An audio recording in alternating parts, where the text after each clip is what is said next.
નમસ્કાર, તમે જોઈ રહ્યા છો ગુજરાતનો લોકપ્રિય શો સીધો સંવાદ અને હું છું આપની સાથે મહેન્દ્ર.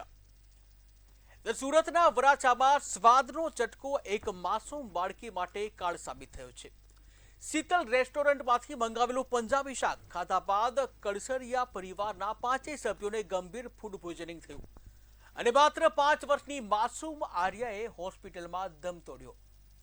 ઇમરજન્સીમાં લાવ્યાના આશરે 15 થી 20 મિનિટમાં જ માસૂમે દમ તોડી દીધો, જ્યારે માતા પિતા અને અન્ય 2 બહેનો હજુ પણ જીવન મરણ વચ્ચે ઝોલા ખાઈ રહી છે.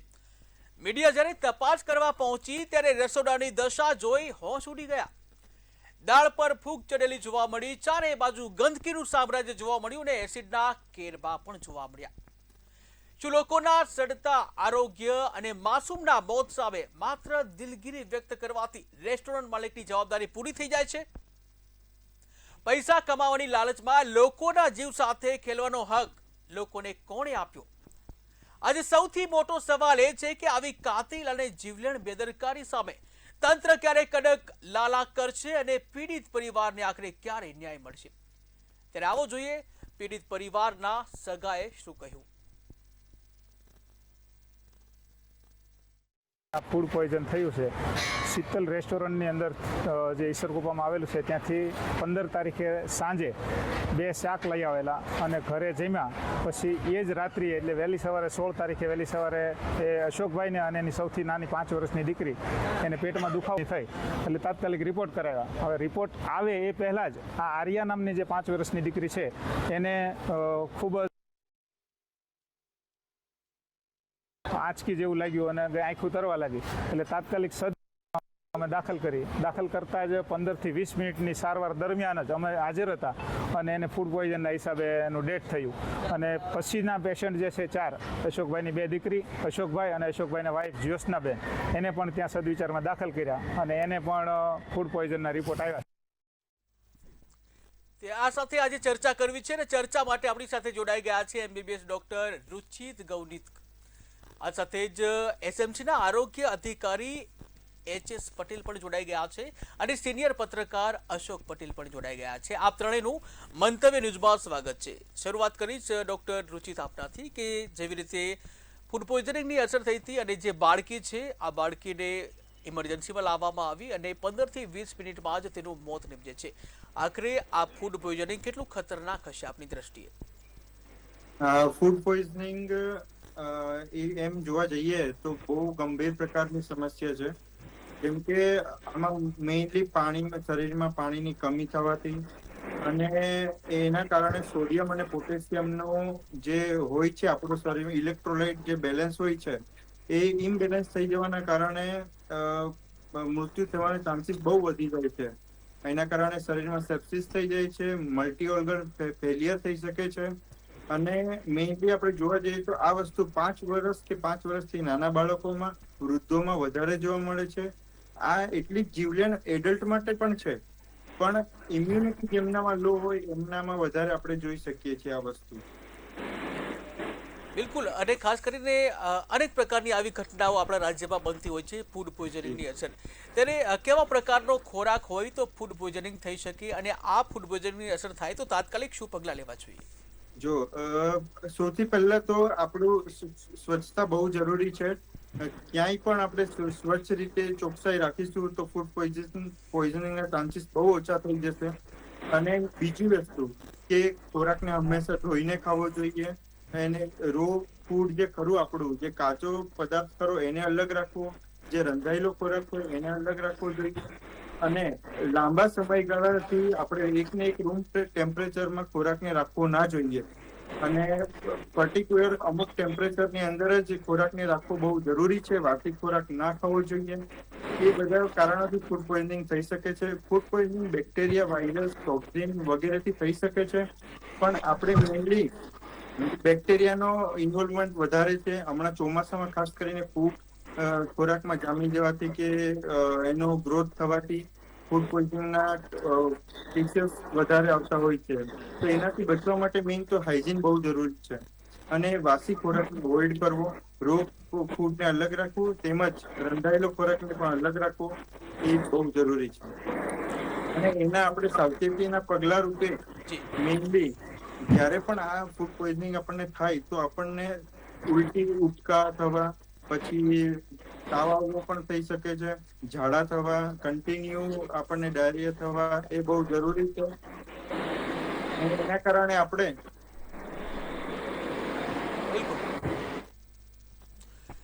બિલકુલ. તો અશોકભાઈ આપના પાસે આવીશ. અશોકભાઈ, જે રીતની આ ઘટના સામે આવી છે, પરિવારના 5 સભ્યો, એમાં 5 વર્ષની જે માસૂમ બાળકી છે તેનું મોત નીપજે છે ફૂડ પોઈઝનિંગની અસરથી, ત્યારે મીડિયા અહેવાલ આવ્યા અને ત્યારબાદ જે તંત્ર જાગ્યું છે, આવું શા માટે દર વખતે થાય છે? હા, ગઈકાલે જ આપણે મંતવ્ય ન્યૂઝ પર આપણે દારૂબંધીની ચર્ચા કરી હતી. બિલકુલ. અને છેવટે એનો નિષ્કર્ષ થઈ જ આવતો હતો કે ભાઈ જે તંત્રે કામ કરવાનું હોય છે એ કરતું જ નથી. કેમ નહીં કરે છે એ કારણની ચર્ચામાં અત્યારે આપણે ઉતરતા નથી, પરંતુ મૂળ વસ્તુ એ કે દારૂબંધીમાં પોલીસ સક્રિય નથી રહેતી, એને કારણે દારૂ મળે છે. એ જ સીધું કારણ અહીંયા આપણે હાથ ધરવું પડે.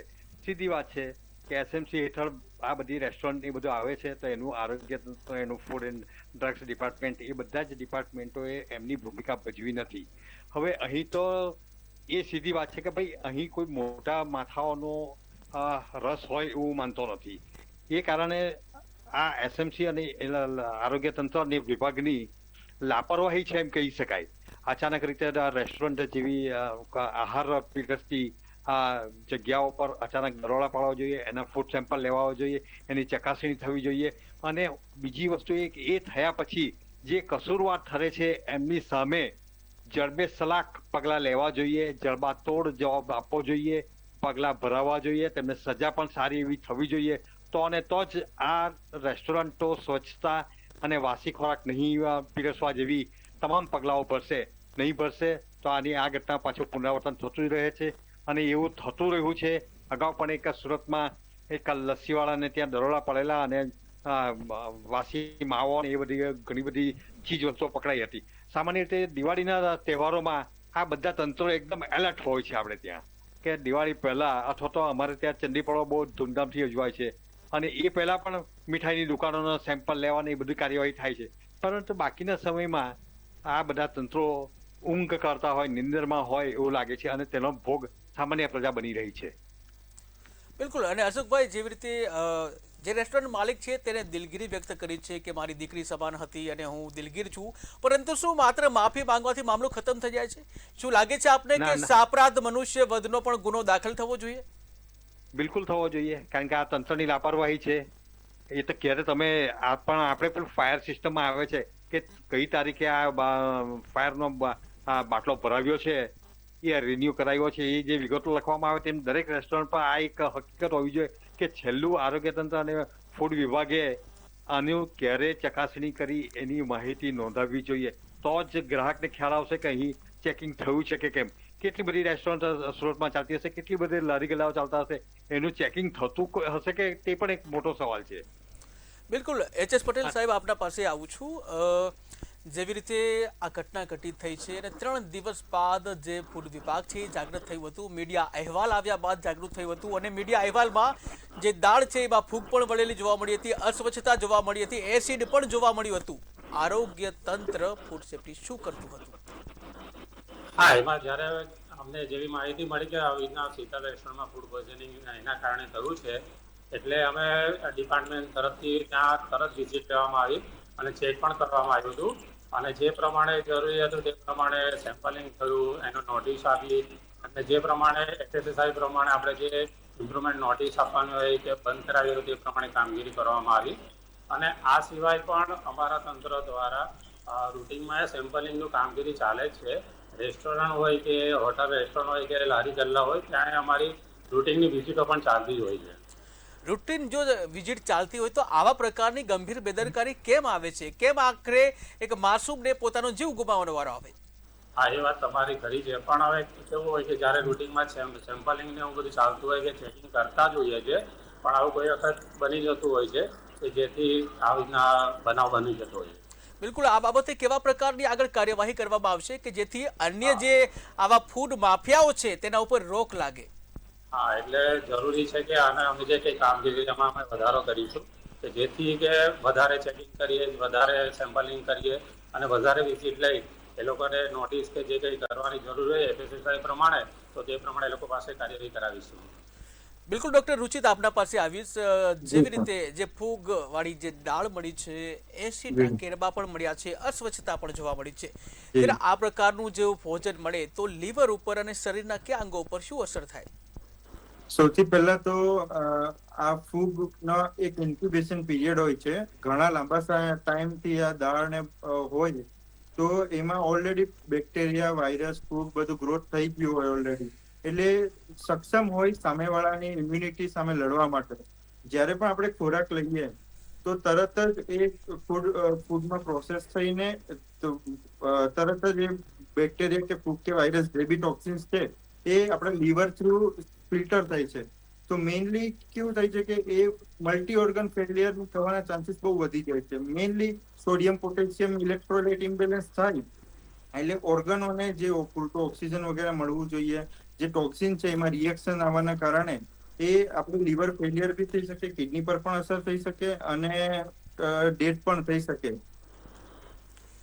બિલકુલ ડેથ પણ થઈ શકે. ત્યારે ખાસ કરીને જે વાત કરી કે પરિવારના જે સભ્યોની જે 3 દિવસ થયા અને ત્યારબાદ આ પ્રકારની જે મોત નીપજવાની ઘટના સામે આવી, શું લાગે છે કે ક્યાંક વિલંબ થયો હોય અને પછી બાળકીનું મોત નીપજ્યું? આપની દ્રષ્ટિએ શું લાગે છે?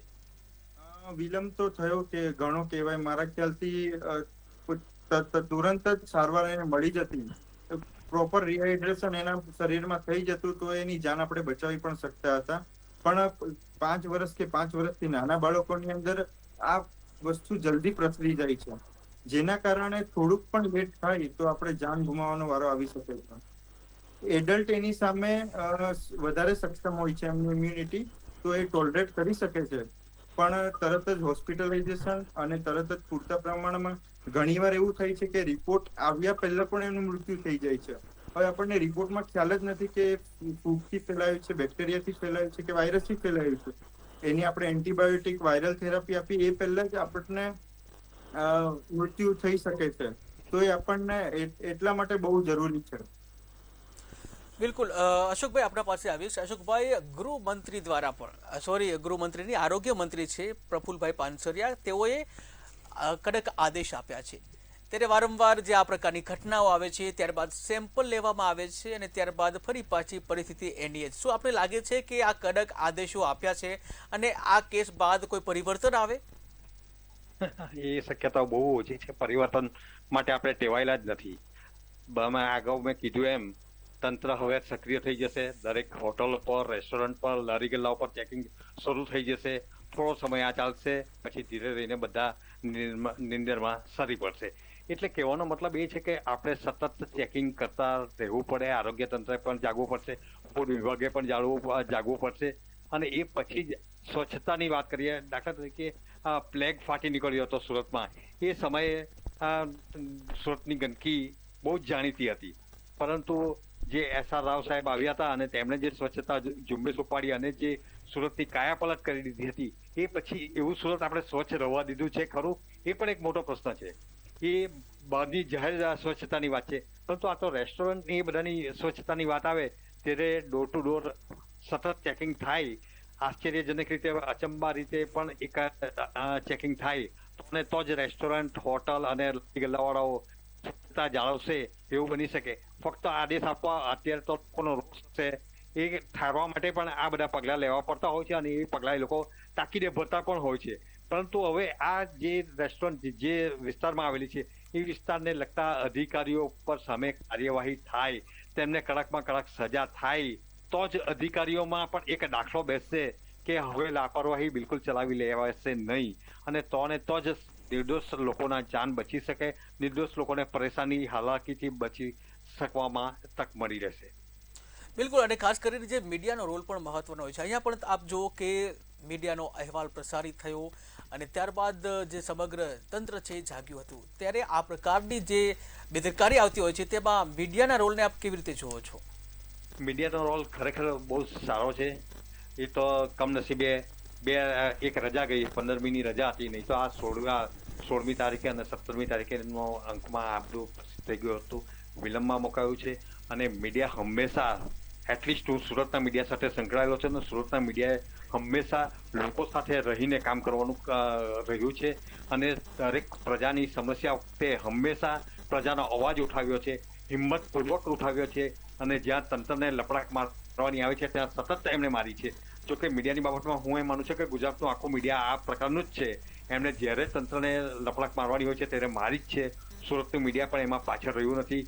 અધિકારીઓના કાન આંબળવામાં પણ એ લોકો આગળ જ રહેશે. અત્યારે તમે જોવું તો હોય તો એક તબીબનો જે આત્મહત્યા છે એમાં પણ મીડિયાની ભૂમિકા તમે જુઓ, સતત આ ચોકન્ના રહીને તંત્રને જગાડીએ રાખ્યું છે. બિલકુલ. એચ.એસ. પટેલ સાહેબ, આપના પાસે આવીશ કે જે રીતે જે રેસ્ટોરન્ટ માલિકે છે ક્ષમા માંગી છે અને દિલગીરી પણ વ્યક્ત કરી છે, ત્યારે ખાસ કરીને શું માફી માંગવી એ પૂરતું છે કે પછી આ બાબતે હવે જે આરોગ્ય વિભાગ છે કડક કાર્યવાહી કરશે, સાપરાધ મનુષ્ય જેવી ગંભીર કલમો લગાવી કાર્યવાહી કરશે કે જેથી આ પ્રકારના બનાવો ન બને? હા, એમાં જે પ્રમાણે એમણે કીધું હતું પણ એવું તો ચલાવી નહીં લેવાય. એટલે એટલા માટે આરોગ્યના ફૂડ ડિપાર્ટમેન્ટ દ્વારા એમની સામે કડકમાં કડક કાર્યવાહી કરવામાં આવશે કે જે FSSAIના નિયમ પ્રમાણે આપણે એમનાથી પેનલ્ટી હોય કે સજા હોય જે પ્રમાણે થતું હોય તે પ્રમાણે એમની વિરુદ્ધ કાર્યવાહી કરવામાં આવશે. બિલકુલ. અને કડકમાં કડક કાર્યવાહીની જે જોગવાઈ શું છે? હા, એમાં જે કંઈ નમૂના લીધા હોય કે જેના લીધે થયું હશે અને એની સામે જો અનસેફ કે એવું કંઈ પણ રિઝલ્ટ આવશે તો તેની સામે આપણે ડિસ્ટ્રિક્ટ કોર્ટ કે કોર્ટમાં ફરિયાદ દાખલ કરી એમની સામે કેસ ચલાવવામાં આવશે કે જેમાં એમને જેલની સજા પણ થઈ શકે અને પેનલ્ટી પણ થઈ શકે. બિલકુલ. અને ખાસ કરીને ભારતીય સંવિધાન પ્રમાણે પણ જે સ્વચ્છ ખોરાક મળવો એ દરેકનો મૂળભૂત અધિકાર છે. ત્યારે તમામ લોકોને સ્વચ્છ વાતાવરણ અને સ્વચ્છ ખોરાક મળે એ માટે હવે આરોગ્ય વિભાગ શું કરશે? કેવા પ્રકારની તપાસ કરવામાં આવે છે? હમણાં વાર તહેવારો પણ આવે છે, જેથી અમારી વિઝિટો વધશે અને જે ચેક કરવાનું હશે એ પ્રમાણે ચેક કરીને પબ્લિકોને પૂરતું ચોખ્ખું અને સારું શુદ્ધ ખાવાનું મળે એ પ્રમાણે અમે તાકેદારી રાખીશું. આગળની વાત એ પ્રમાણે અને રેસ્ટોરન્ટમાં પણ રૂટિનમાં પણ અમે કામગીરી કરીએ જ છીએ અને વાર તહેવારોમાં અમે વધારે કામગીરી કરતા હોઈએ છીએ. બિલકુલ. રુચિત સર, આપણા પાસે આવીશ કે સામાન્ય રીતે જ્યારે ફૂડ પોઈઝનિંગની અસર થતી હોય કોઈ પણ સામાન્ય માણસને, તો તાત્કાલિક કેવા પ્રકારની સારવાર કરવી જોઈએ, એ શું કરવું જોઈએ એવી કન્ડિશનમાં? સૌથી પહેલા તો તમને આઈડિયા આવી જાય છે કે એના લક્ષણો પણ કહીશો. જી. વોમિટિંગ થઈ જાય, ઝાડા થઈ જાય, એટલે આપણને એક અંદાજો આવી જાય કે આપણને આ ખોરાકથી જ થયું છે. તો તાત્કાલિક આપણે જરૂર જણાય પહેલે તો પાણી, લોકો કેવું કરતા હોય છે કે પાણી પીવાનું બંધ કરી દે, જમવાનું બંધ કરી દે, એ રીતનું નથી કરવાનું. પાણી થોડો માત્રામાં પીવાનું બહુ ખૂબ જ જરૂરી છે. મેઇન છે વસ્તુની ઇલેક્ટ્રોલાઇટ છે. આપણા શરીરમાં પાણીની કમી થઈ જવાને કારણે થાય છે. તો તુરંત જ પાણી, ગરમ પાણી એને ઠંડુ પાડીને પીવો, પછી તુરંત જ હોસ્પિટલાઇઝેશન થવું એ બહુ જરૂરી છે.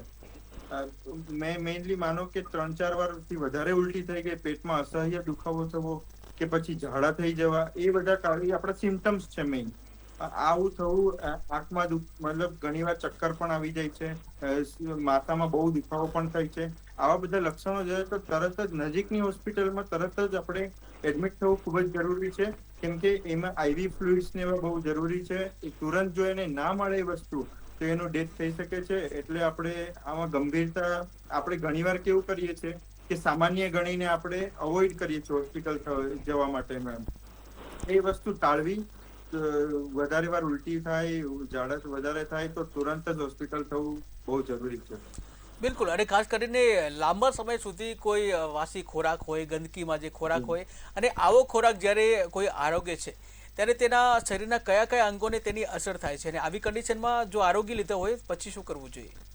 મેઇનલી વાસી, પહેલી વાત તો prevention is better than cure. તો સૌથી પહેલા આપણે પ્રિવેન્શન એ જ રાખીએ કે વાસી ખોરાક ચોમાસામાં તો ખાસ કરીને નહીં જ ખાવો, ક્યારેય વાસી ખોરાક નહીં ખાવો. અગર જો ખાઈ લીધા અને આપણને એવું લાગે છે કે હવે વોમિટ ને આપણને ખોરાકના લીધે તકલીફ થઈ છે, તો તરત જ આપણે સૌથી પહેલા તો જાતે, ઘણીવાર કેવું થતું હોય છે કે આપણે જાતે દવા લઈ લેતા હોઈએ છીએ, તો એ જાતે દવા પણ ના લેવી. મારું તો એવું જ માનવું છે કે આ કેસની અંદર સૌથી પહેલા હોસ્પિટલ થવું ખૂબ જ જરૂરી છે, હોસ્પિટલાઇઝેશન થવું ખૂબ જ જરૂરી છે. બિલકુલ. અશોકભાઈ, આપણા પાસે આવીશ. અશોકભાઈ, મારે તો એ જાણવું છે કે ખાસ કરીને આ પ્રકારના બનાવો જે છે એ બને જ નહીં એવા માટે કેવા પ્રકારની વ્યવસ્થા હોવી જોઈએ તમામ પાસાઓને લઈને? હા, એક તો હવે આપણી લાઈફસ્ટાઈલ બદલાઈ ગઈ છે. બહાર જમવાનું ઘણું બધું જોવા મળે છે. એમાં સુરતમાં તો તમે જુઓ તો અત્યારે તમે નીકળો તો લારી ગલ્લા રેસ્ટોરન્ટ બધું ફૂલ હોય છે. શનિ રવિમાં પણ ફૂલ જ હોય છે. પરંતુ આપણે એના રસોડા પર ક્યારેય નજર કરતા નથી. એને કારણે આપણી બેદરકારી પણ છે, લોકોની પણ બેદરકારી છે. સામાજિક રીતે સ્વચ્છતાને આપણે ગાંધીજી કહી ગયા પછી અમલમાં મૂકતા નથી. ક્યારેક આવો કોઈ બનાવ બને ત્યારે આપણે સ્વચ્છતા જાળવતા હોય છે, તકેદારીના ઘણા બધા પગલાં લેતા હોઈએ છીએ, પરંતુ પછી આપણે પણ રેડિયાળ જિંદગી જીવતા થઈ ગયા હોય છે. બીજી વસ્તુ એ કે આ રેસ્ટોરન્ટની વાત કરો તો તમે જો જે દ્રશ્યો જોવા મળ્યા એનો અર્થ એ થયો કે આ રેસ્ટોરન્ટમાં ચેકિંગ થયા ને ઓછામાં ઓછા 2-5 દિવસ તો નીકળી જ ગયા હશે. એ પહેલાં થયું હશે અને તે પહેલાં પણ ક્યારે થયું હશે એ તો એક બીજો પ્રશ્ન છે. જો નજીકના ભવિષ્યમાં ચેકિંગ થયું હોત તો ફૂગ લાગેલી વાનગીઓ હોય કે સ્વચ્છતા ગંદકી જે તમને જોવા મળી એ નહીં જ મળી હોત. એટલે હું માનું છું કે એસએમસીએ પણ હવે બહુ જ જાગૃત થઈને સતત આ બધા ચેકિંગો કરતા રહેવું પડશે, ટીમ વધારવી પડશે અને સતત એનું આ નિરીક્ષણ થાય એવી જોગવાઈ પણ કરવી પડશે. બિલકુલ. છેલ્લો પ્રશ્ન એચ.એસ. પટેલ સાહેબ આપને કે ખાસ કરીને હવે સુરતના જે નાગરિકો છે એ બહાર જતા જે શું કહેવાય કે ડરતા હોય છે હવે, કારણ કે આ પ્રકારના જે બનાવો સામે આવતા હોય છે ત્યારે તેઓને પણ એક ડર લાગે કે શું અમે પણ આરોગશું કે અમને પણ આ પ્રકારનું કોઈ ફૂડ પોઈઝનિંગ ન થાય. ત્યારે ખાસ કરીને આપ તો આરોગ્ય અધિકારી છો, ત્યારે શું આપ ગેરંટી આપશો હવે કે આવા પ્રકારના બનાવો નહીં બને? હા, એટલા માટે જ અમે આવા બધા બનાવો નહીં બને એટલા માટે જ અમે સૌથી વધારે હવે ચેકિંગ અને રેસ્ટોરન્ટને એવું ચેક કરવાનું રાખીશું કે જેથી આવું કંઈક ફૂડ પોઈઝનિંગ થાય નહીં અને વાસી જેવું કંઈ પબ્લિકોને ખાવાનું મળે નહીં. અને એ પ્રમાણે અમે તાકીદારી રાખીશું અને સેમ્પલિંગની કામ. બિલકુલ. અને ખાસ કરીને પ્રજા જોગે એક લાસ્ટ એક સંદેશો પણ આપશો પટેલ સાહેબ? તો સમયનો અભાવ છે અને હાલ રુચિતભાઈ, પટેલ સાહેબ અને અશોકભાઈ, આપ ત્રણેય અમારી સાથે જોડાયા. આપ ત્રણેયનો આભાર. તો દર્શકો, ખોરાક એ જીવન આપે છે, પરંતુ જ્યારે વેપારમાં નૈતિકતા ભૂલાય ત્યારે કાળ બની જાય છે. 5 વર્ષની માસૂમ આર્યાનું મોત માત્ર એક અકસ્માત નથી, પરંતુ તંત્ર અને રેસ્ટોરન્ટની ઘોર બેદરકારીનું પરિણામ છે. કેવળ દિલગીરી વ્યક્ત કરવાથી કે દંડ ફટકારવાથી કોઈના ખોવાયેલો જીવ પાછો નહીં આવે. આરોગ્ય વિભાગે લાલા કરી અને આવા ગુનેગારો સામે દાખલો બેસાડે તેવી કડક કાર્યવાહી કરવાની જરૂર છે, જેથી કોઈ માસૂમ જે કાળજી વગર હોમાઈ ન જાય. સીધા સંવાદમાં હાલ બસ આટલું જ. નવા ટોપિક સાથે ફરી મળીશું. મને રજા આપશો. નમસ્કાર.